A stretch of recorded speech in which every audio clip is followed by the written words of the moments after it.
Olá, boa noite a todos, muita paz. Eu venho trazer uma passagem do livro Céu e Inferno. Muitas pessoas às vezes já me perguntaram por que os espíritos ficam vagando na crosta terrestre, sendo que na hora do desencarne vem alguém da família de encontro, né? E vem buscar. Então eu resolvi trazer esse trechinho aqui do livro que eu achei bem interessante e esclarecedor. Então tem a seguinte questão: por que um espírito pode ficar vagando perdido?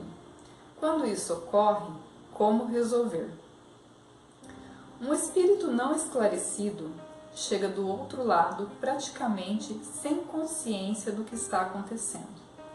Não acredita já estar morto. Continua a agir como se ainda estivesse vivo. Assiste todo o funeral e acha que está sonhando.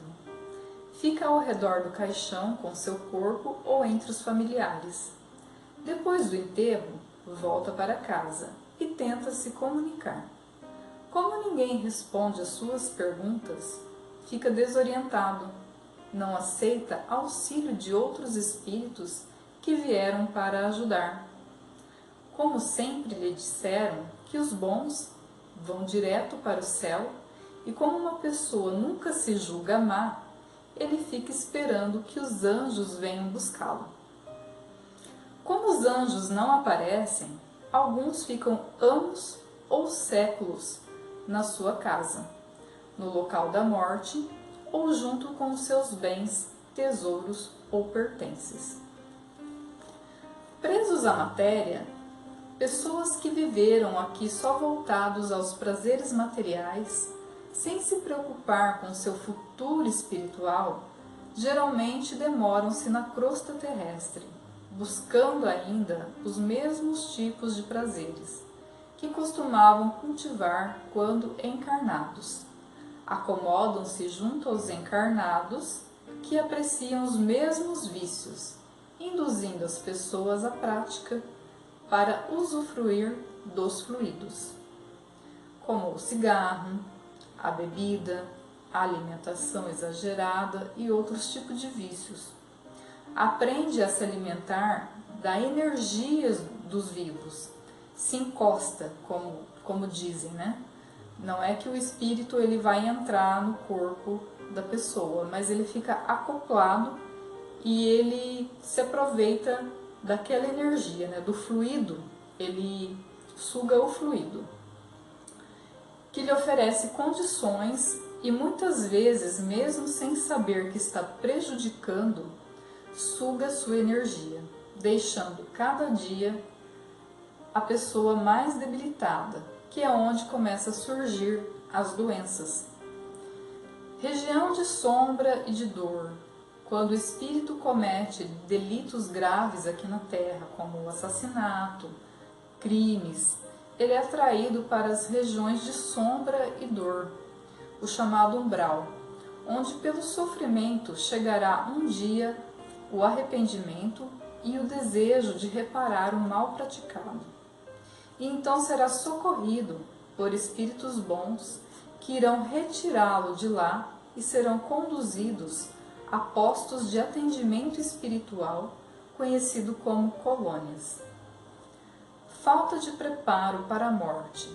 Tudo isso porque as religiões não preparam as pessoas para essa passagem. Somente ensinam que o pecador, batizado, convertido ou morrendo sob confissão, extrema unção, encomendação do corpo ou tendo um funeral com rituais religiosos, vai direto para o céu. As pessoas nasceram e são livres para fazer o que quiserem, inclusive o mal. Aí entram as religiões, cuja missão é conduzir o homem à prática do bem e da justiça e, consequentemente, prepará-los para voltar melhor do que quando veio.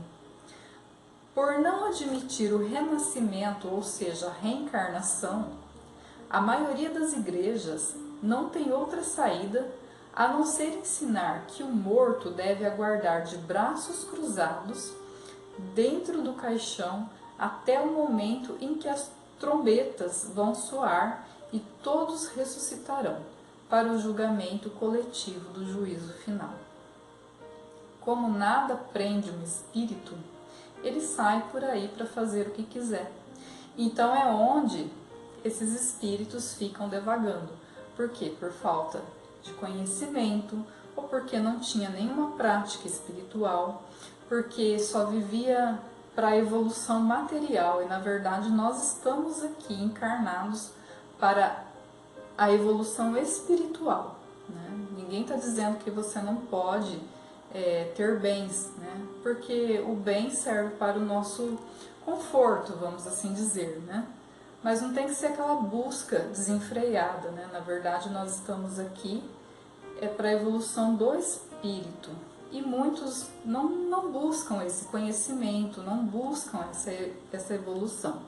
Teve um livro mesmo que eu li que falava a história de um senhor que ele não tinha nenhuma prática religiosa, tipo assim, ele não orava, não rezava, não agradecia nada, só vivia um dia atrás do outro e até que um dia ele infartou. Então o que aconteceu com ele? Ele ficou 7 anos preso no túmulo. Ele ficou sentado no seu túmulo, sem saber o que estava acontecendo, abobado, até que a sua mãe, que também já era desencarnada, intercedeu por ele. Então é onde daí os espíritos, né, de luz se prepararam para vir resgatá-lo. Então é por isso que acontece muito, né, da maioria ficar aí vagando, como ele disse, uns não aceitam, né, é a falta de conhecimento. Né? Esse é o motivo incontáveis, né, que incontáveis irmãos se encontram nessa situação há muito tempo. Né? É a obrigação dos vivos, então de nós que ainda estamos encarnados, né, auxiliarem, né, esses irmãos com orações, né, e atos, aqueles que já se foram, principalmente convencê-los do arrependimento, né, ou seja, do perdão. Daí a necessidade de se doutrinar e evangelizar esses espíritos para que no menor tempo possível lhes seja dado conhecer a verdade, que os libertará das falsas doutrinas e das falsas promessas. Muito obrigado, uma boa noite a todos, muita paz e muita luz.